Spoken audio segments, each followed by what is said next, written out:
What's going on, guys? Welcome back to Death Trooper Reviews. Sorry, the desk is a bit of a mess today. You're not going to have to look at it for long because I'm going to put images back on the screen. But today we're reviewing Aliens. I know probably the three people that have been waiting for this for a very long time are going to be thrilled right now. But first up, before we get started, happy Halloween, everybody. I forgot to drop a Halloween video thing. So we're just going to review this little Hershey bar right here and hope that they give me a sponsored ad read for my next video. Oh my god. Now, before we do it, always be sure to check your candy. No needles in this one.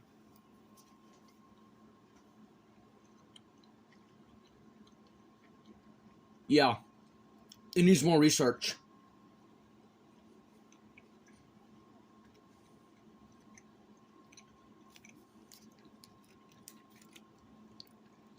Yeah, Hershey's are really good. Way better than Feastables, especially right now because Mr. Beast is getting investigated by the FBI for having cheese pizza on his computers and stuff. But we're not talking about that. I don't like to go into detail about that kind of stuff. So we're gonna start with Aliens. Now, you all love the original Alien. I mean, who doesn't? Who doesn't love the Xenomorph? Who doesn't love some alien terror on the Nostromo? You know, but the Aliens is just as good, if not better, in some ways. You know, if you thought, why is there only one alien? You're gonna be thrilled, because they put an S in the title, and they meant it. Probably 300 aliens in that movie. So, pretty much, Ripley's got, like, PTSD, and the company guy, Carter Burke, pulls up and says, yeah, we need you to come down to this colony with us and investigate the missing colonists. And she's like, no, there's aliens. So she decides to go anyway because she says, wait, we need to destroy these. Otherwise, the company's going to go down there and take them. So they go with the Marines, and the Marines are talking total trash. That's one thing I love about the movie. The Marines talk almost exactly how I'd expect, like, real people in the Army to talk. I've seen a bunch of comments on videos talking about that's exactly how they talk, like, in the Army. I wouldn't know. I don't really like to go fight and die, but you never know.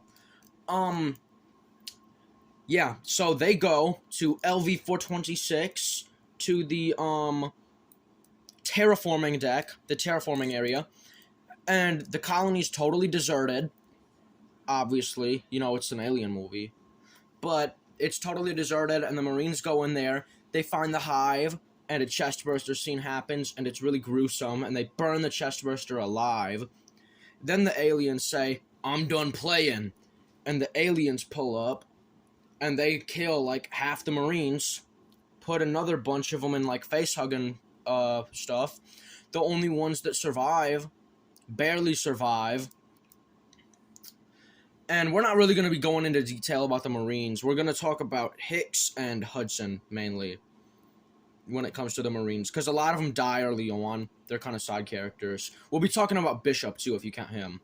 So, pretty much, they're, like, stranded because when the Marines were coming to pick them up in the Osprey, a Xenomorph manages to get in there and headbutt this lady. So the Xenomorph designs in Aliens are a lot different than the one in the original. You can't see, like, the skull or the skeletal details underneath the dome because the dome isn't really, like, the same transparent that it was in the first one. They're actually Xenomorph warriors in Aliens, which means they're a lot more powerful and they're a lot scarier. Maybe they don't really get time to be scary, but they are scarier, I can assure you. They've got a much cleaner, a much more, like, rugged design with a lot more, like, bony details almost that match the hive. So, pretty much, they're stranded on the planet. And, of course, you know, Burke, he's, like, a total company guy. He gets Ripley and Newt locked in the room with facehuggers. Forgot to mention Newt. She actually did survive the colony. She was one of the only people that could because she was small enough to fit in the vents and stuff. And she was actually getting in trouble earlier in the movie for crawling around in the vents. Apparently everyone told her not to. But, yeah, so she survived. Ripley and the gang found her. before, you know, the whole shootout, I think. Actually, I think it was after the whole first shootout in the movie. I can't remember, but I mean, it's been a while since I've seen Aliens. I feel like I watch it frequently to the point where I know it. But pretty much, they do manage to escape at the end, and there's a whole Pacific Rim style battle with the alien queen. Ripley gets in the power loader, just starts shredding, like the Doom music kicks in, and she's locked in. She says the most iconic line in the Alien franchise, which I will not repeat because we're family friendly to a point here. To a point, you're gonna hear jokes about some pretty bad stuff, but I'm never gonna like say any naughty words. But yeah, so we're going to talk about some of the most important characters. So Ripley, obviously, you've seen her from the first movie. Burke, Carter Burke, is a Weyland-Yutani scumbag that turns on Ripley halfway through the movie, and after saying they were going to destroy them, locks Ripley in a room with facehuggers, or Ripley and Newton in a room with facehuggers, and he ends up getting 100% what he deserves, and he gets killed by a xenomorph. We're not going to talk about him because he's a company scumbag. Hicks. Hicks is pretty much like that guy Marine. Michael Biehn, he's cool. He was the same guy from Terminator. I forgot what his name was in that movie. But he was the same guy. And, yeah, he was pretty much the same character. He went around shooting guns and hitting on women. You know, he's pretty much like that guy. He's like the action movie. Hudson. Can't remember who played Hudson, but he was hilarious. He was kind of like the comic relief of the movie. He went in like super cocky and almost arrogant, and then he came out of that fight like, oh man, we're all gonna die, man. Game over, man, game over. And I think he did end up dying, but he probably died the most noble death in the movie, sacrificing himself to save the rest of them. So yeah, good on you, Hudson. Bishop is the android on the Sulaco. The Sulaco is the ship they came in. But Bishop's the android. Ripley was really mad because she, her last encounter with the android, Ash, he tried to, kill her with the newspaper. Or the mag, or whatever it was. He crumpled it up, started shoving it down her throat. I don't know why she didn't breathe through her nose, but I guess she didn't. But pretty much Bishop, he turns out to be like that guy, and he's super cool, and he crawls through some claustrophobic tunnel all the way so we can remote pilot one of the drop ships to come pick him up. So he was really cool. He got split in half by the alien queen at the final battle. Newt is the little girl who I've already touched on. Both her parents died. Her dad actually got face-hugged because Burke sent them to go get the aliens. He sent them to the derelict, and yep, they died. The whole colony died because of Burke, and because he made a, quote, lousy call, and he got the whole colony killed for some bioweapons research. My favorite. But yeah, Newt's the last survivor of the colony. Of course, you know, until you get to the opening scene of Alien 3 and they all die anyway, you can watch Alien 3 without seeing aliens because it doesn't matter. Everyone just dies. But we're not talking about Alien 3, we're talking about aliens. So the final battle, we're going to talk about the Alien Queen. Because the Alien Queen is new to this movie. It's the source of all the eggs. So if you're wondering, how were there that many eggs in the first movie? A regular xenomorph cannot produce ovomorph eggs or facehuggers. The Alien Queen has to lay them. And the Alien Queen pretty much like controls all the other xenomorphs in like a hive mind state. So it's like an ant colony or a beehive. That's how they described it in the movie. And she was really cool. She had a bunch of screen time to shine. She was actually friendly towards Ripley. Or not friendly, perhaps, but she didn't attack her until Ripley started burning the eggs. None of the xenomorphs did, because she wasn't really doing anything. In that area, it was more like a safe space for the queen to just lay the eggs and just keep the cycle going. You know, facehugger, chestburster, xenomorph, xenomorph warrior, xenomorph praetorian, xenomorph queen, you know, just, yeah.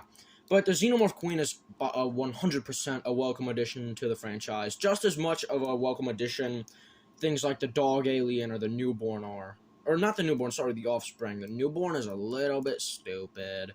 But, yeah, pretty much, Aliens is like the action movie equivalent of Alien, where they took Alien and put an S at the back of it. It's still got definitely scary details. It's got some amazing moments. It has some of the best quotes in the entire franchise. And I don't think I like it more than the original, but it's fine. Don't worry about what I think. It's about what you think. You're gonna go watch this movie with all your friends. You're gonna get popcorn. I say this about every Alien movie. You just have to clear a weekend, have your friends over, stay up till like 12 watching all the Alien movies. And it's fun. Not all of them, though. Because we've got a few bad apples, like Prometheus. Ah, no, not Prometheus. Overall, Aliens is the perfect sequel. If you're looking at how you should make a perfect sequel, you're going to look at Alien to Aliens and Beetlejuice to Beetlejuice. I said his name 3 times, he's gonna jump me. But, yeah, Aliens is just incredible. It's a new director, yet it still didn't lose its quality, and retained like the same almost vision of horror in space, but also mixed with a new style of like action and suspense. Plus, we got introduced to crawling xenomorphs, crawling through the vents, which just returned recently in Alien Romulus, and oh my god, it is just... I cannot get enough of it. I think I need to go watch it again after this review. But, anyways, as I've said, Aliens is the perfect sequel. It's the perfect way you should make a movie. I still like the first one better, but it is incredible. It gets, on the Death Trooper scale, 9.5 out of 10. I loved Aliens. It does get a little draggy near the end with the final battle, but can you really be mad? I mean, it's Aliens. There's tons of them. They're all acting devious, and there's some face-hugging, chest-bursting terror. All that you can want from a movie. All you can want from an Alien movie. It's the second best movie in the franchise. It's just absolutely incredible. I just say this about all of them. You just need to go give them a watch. Get your friends, get your popcorn, get your TV remote, get your TV, get a fucking reclining chair with heated seats, and get drinks. Alcoholic or non-alcoholic, I do not care.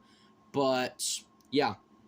Anyways, thank you guys for watching. I really appreciate you watching.